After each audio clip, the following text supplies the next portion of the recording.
Assalamualaikum warahmatullahi wabarakatuh. Perkenalkan, nama saya Novira Damayanti Rahma dengan NIC CP093. Di sini saya akan menjelaskan tentang modul inventory pada UDU 16.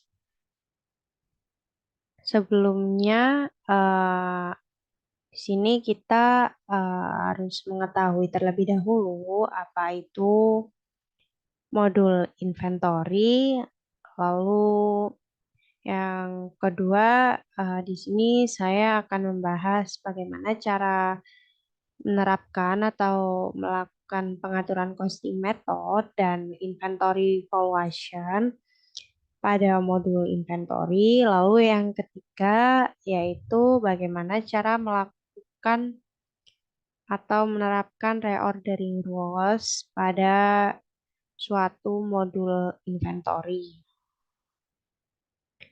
Nah, selanjutnya adalah langsung saja ke pembahasan yang dimana terdapat modul inventory sendiri adalah sebuah modul atau fitur yang dapat dikatakan menjadi sebuah fitur yang menangani proses bisnis yang ada pada pergudangan di suatu perusahaan. Atau dapat dikatakan dengan kata lain, modul inventory ini adalah sebuah gudangnya jika terdapat proses bisnis sales dan proses bisnis purchase.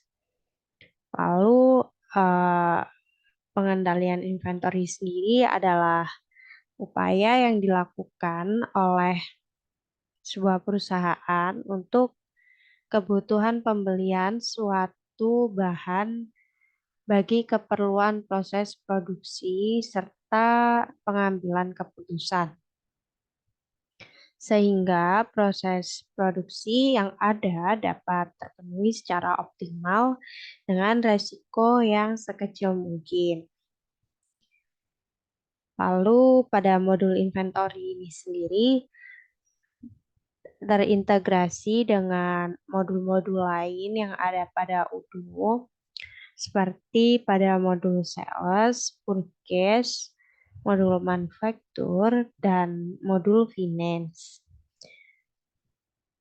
Nah, di sini eh, langsung saja kita akan melakukan setting costing method dan inventory valuation.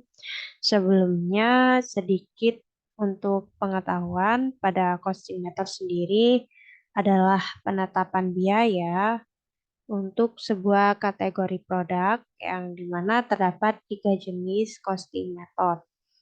Yang pertama yaitu FIFO, first in first out, yang pada metode ini diasumsikan bahwa sebuah barang yang dibeli pertama kali merupakan barang yang pertama kali dijual. Lalu terdapat costing method standard price dan yang terakhir ada AFCO atau average cost yang dimana metode average cost ini harga jual barang diambil dari maksud saya diambil dari rata-rata harga barang yang masuk maupun barang yang diproduksi. Nah, selanjutnya untuk inventory valuation sendiri merupakan fitur yang disediakan oleh UDU untuk melakukan pencatatan persediaan barang yang sudah keluar dan barang yang masuk pada inventory. Nah, pada inventory valuation sendiri terdapat dua jenis, yaitu secara manual maupun secara automatic atau automated.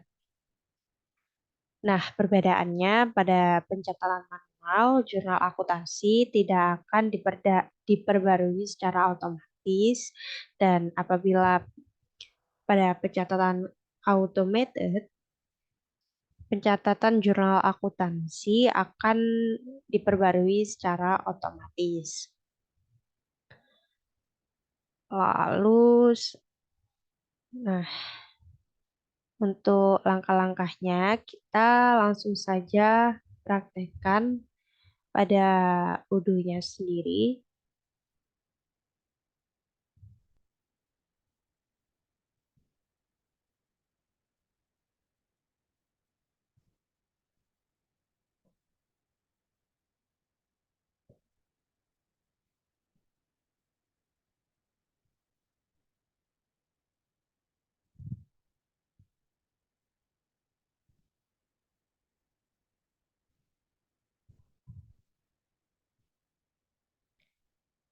Langsung saja di sini terdapat halaman pertama pada waktu kita berhasil login.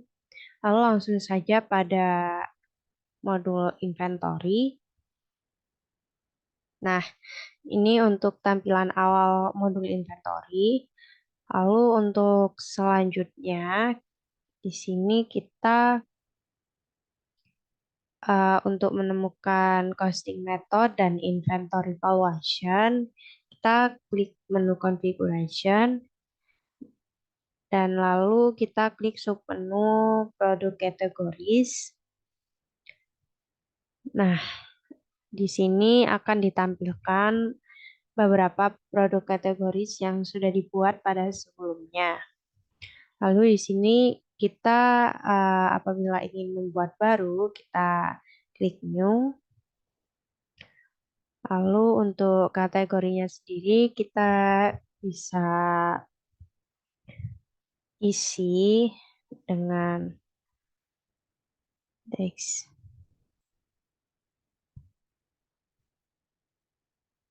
Misal seperti ini. Lalu untuk per kategori ini bisa diisi maupun dikosongi. Lalu ditampilkan juga beberapa form, maksud saya beberapa kolom eh, pada produk categories. Untuk logistik, ini kita isi untuk Vivo, lalu account property, lalu di sini kita menemukan inventory valuation. Nah, di sini terdapat costing method dan inventory valuation.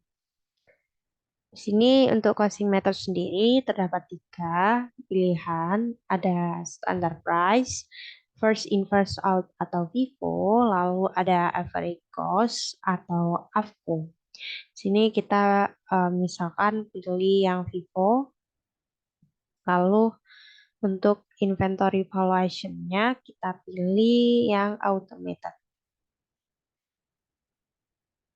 Nah,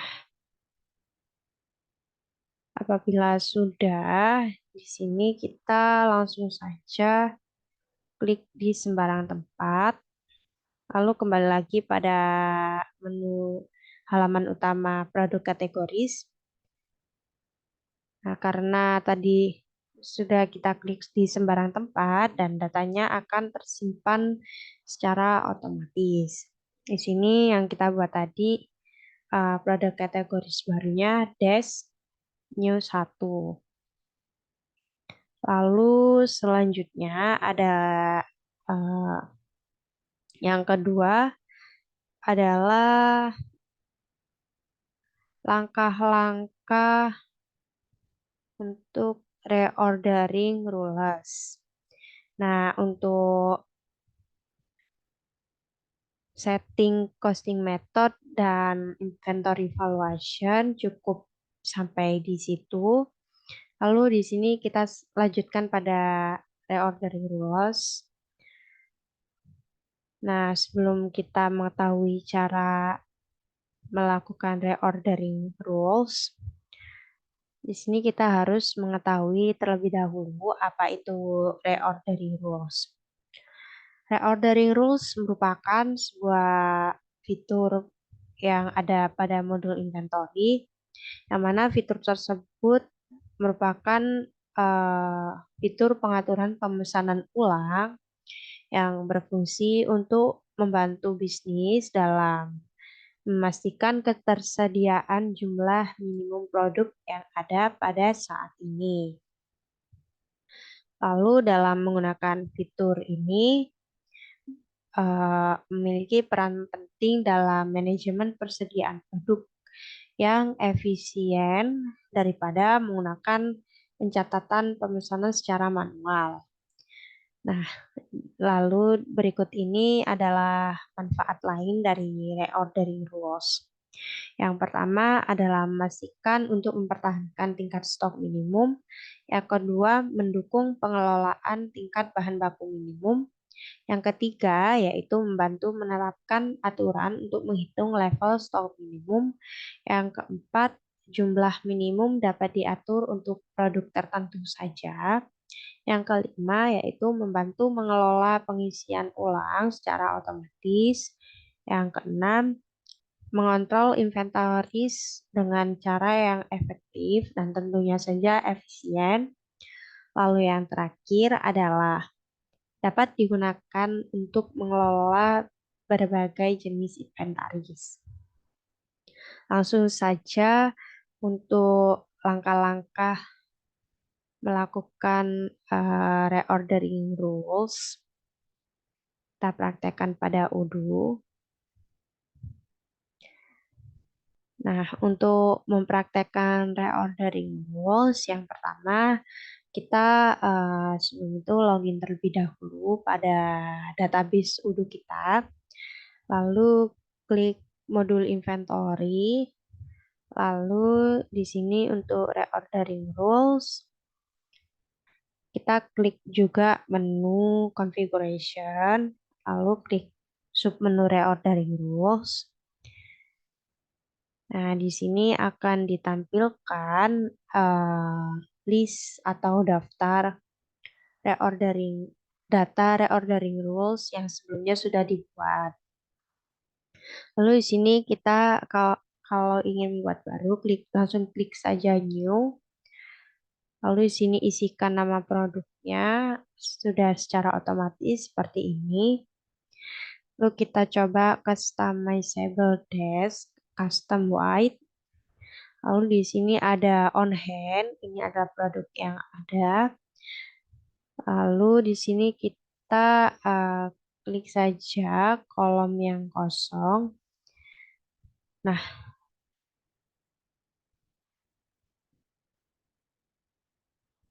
di sini preferred route ini bisa dikosongin juga. Di sini untuk minimal quantity maksudnya adalah minimal quantity untuk memesan. Kita coba 4. Lalu max quantity adalah banyaknya maksimal banyaknya barang yang akan dipesan, yaitu misalkan ada 10. Nah, to order ini adalah barang yang akan dipesan. Nah, apabila sudah terisi minimal quantity dan max quantity-nya, kita klik save atau klik di sembarang tempat, maka datanya akan otomatis tersimpan. Nah, mungkin sekian untuk penjelasan dari reordering rules dan costing method and inventory valuation. Terima kasih sudah menonton sebelumnya. Mohon maaf jika ada kesalahan. Wassalamualaikum warahmatullahi wabarakatuh.